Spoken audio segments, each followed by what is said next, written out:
I normally don't pay attention to this guy 1090 Jake. His recent interview with Bootleg Kev, where 1090 Jake seems to expose the troubles he's going through being associated with the Blood Gang. And it seems that 1090 Jake in this interview basically drops his flag and he quits being a Blood. Probably I think it is my first time publicly speaking on it, but like you brought up, I'm a white blood. None of that shit's on my Instagram anymore. You know, it made sense in prison. Brotherly love, overriding oppression and destruction. I'm broke, you're broke. We come together, we eat. They want to fuck us up. Well, we're gonna fuck them up together. You know, out here it doesn't make any fucking sense. We have in the past our channel, we've covered 1090 Jake. For those who don't know who he is, he's a YouTuber. He's a white guy from Tampa, Florida. I believe he was raised in Massachusetts as a kid, and then he moved to Tampa.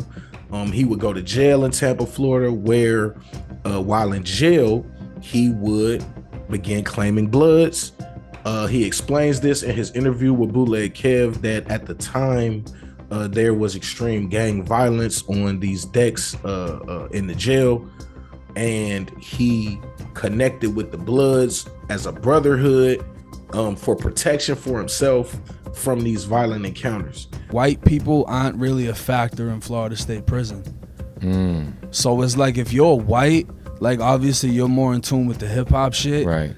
Yeah, you're not gonna get no love in that bitch. Right. Like you really gotta be with the shit, or you just, you know, people are gonna just abuse you because it's like you already kind of don't fit in. Right. So you really gotta make yourself fit. You know, when we did our original video on 1090 Jake, we explained how, you know, just from our perspective and from our dealings, you know, in the streets growing up and all this stuff, man, that type of energy, we've seen it before. You know, white guys will play the gangster role when it's cool to play that role. But, you know, once somebody cracks them in the head with a lock and there's all these gang wars, 1090 Jake would eventually come out and admit that he did press charges against the people who attacked him. He wrote letters to the warden, hoping to get out of trouble, and he was eventually moved to another jail because of these violent encounters that he was complaining about.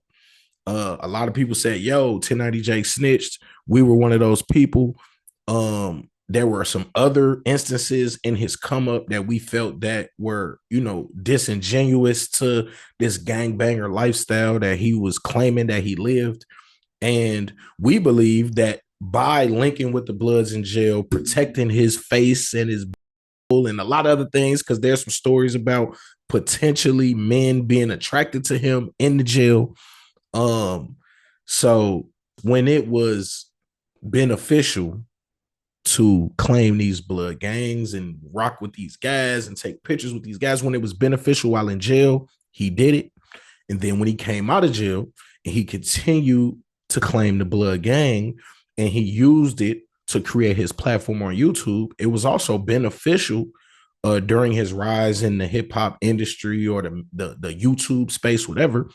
Him being a tatted up gang member from Florida, who also claims Boston, Massachusetts, it was helpful to him at that time as well to be affiliated with the blood gangs. Let's fast forward years later. 1090 Jake is now a bit more successful. He's also had a few run-ins with street guys based on this persona that he's created, whether it's 03 Greedo out in LA. A lot of people feel that 1090 Jake, who made a video about 03 Greedo and all of these different allegations, there were a lot of people in LA who didn't like that. And per 1090 Jake's own mouth, you know, he has some problems with those guys out in LA due to, you know, the 03 Greedo story. Also, within just the bigger realm of hip hop, when Louisiana rapper BG was released from jail, 1090 Jake also would make a story, partly due to Whack 100, kind of putting the battery in his back, but he would kind of make a story about BG and how BG cooperated with authorities. This will also get him some blowback. And we believe that these stories, once he reached a certain level and his story started getting more and more eyeballs, and now he's getting more and more blowback, now he's getting more and more blood gang members reaching out to him and saying, yo, man, I see your success, man. You're doing your thing. I'm OG this. You got to tap in with me. And in the Bootleg Kev interview that just released, y'all could go check it out. Shout out Bootleg Kev. In the interview, Bootleg Kev asked him, like, hey, why would you claim it at this point and then not claim it at this point? 1090 Jake goes on to explain that if he is in a gang and he looks around and finds himself being the richest member of the gang, he doesn't believe he needs to be in that gang. He only joined the Bloods for his own personal needs and wants, stepping stones. And now he believes that, he may be at the top of the gang or black culture. And now he's looking to expand into entertainment lanes with people that look more like him. Him being a Blood member doesn't help that. A lot of the people that started Blood back in the 90s on the East Coast of New York are all broke and fucked up. A lot of the big homies are broke and fucked up. So if you're 40, 50 years old and your life sucks, why do I, as a 30-year-old who's making more money than almost the majority of the entire fucking gang, the fuck am I doing over here? It doesn't make any sense. All of this came out of 1090 J's mouth. We just wanted to kind of give y'all the rundown of what's going on. I think it's hilarious. I told you guys, 2-3 years ago, 1090 Jake's a YouTuber, man. You see what I'm saying? Certain things are who you are. You can't claim it. You know what I mean? People who grew up in Chicago understand what I'm talking about. You get told what gang you in when you growing up. You know what I mean? Now, you could pick if you want to, but now you're going to be beefing with the people in your own neighborhood. So for the boy 1090 Jake, man, the whole fact that it took him to go to jail and be threatened with, sexual abuse or physical abuse, all of these reasons is why he joined the gang. Now that he's successful and believes he could probably hire security or he could move out of certain areas and he doesn't have to fraternize with these people anymore, he doesn't want anything to do with them. This is basically the rundown. This is what an opportunist is. This is what a person does when they're using people to step along the way. So I wouldn't be surprised that whoever he's dropping his flag for to do business with, he'll possibly use them as a stepping stone as well. And when it befits him to move on, he will. This is the personality of an opportunist. This is the personality of a person who doesn't really stand for anything. He just stands for what's good right now. Normally I wouldn't even talk about this, man, but I saw it. I thought that it was something that was interesting. It's kind of funny to me because, we told you guys, I believe we were one of the first channels to call out 1090 Jake for his hypocrisy. And, you're not a gang member. You're not a tough guy. You are a white guy that went to jail, and there were lots of white people that wanted to know your stories. So that is how you develop this following.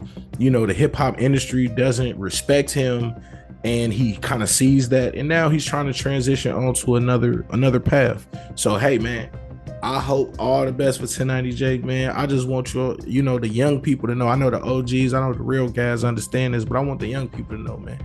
Just because you see a dude tatted up, just because you see, him talking a certain way, just because he went to jail, man, it's a million punks that went to jail. It's a million lames. It's a million snitches that went to jail. Going to jail don't make you tough. Having tattoos don't make you tough.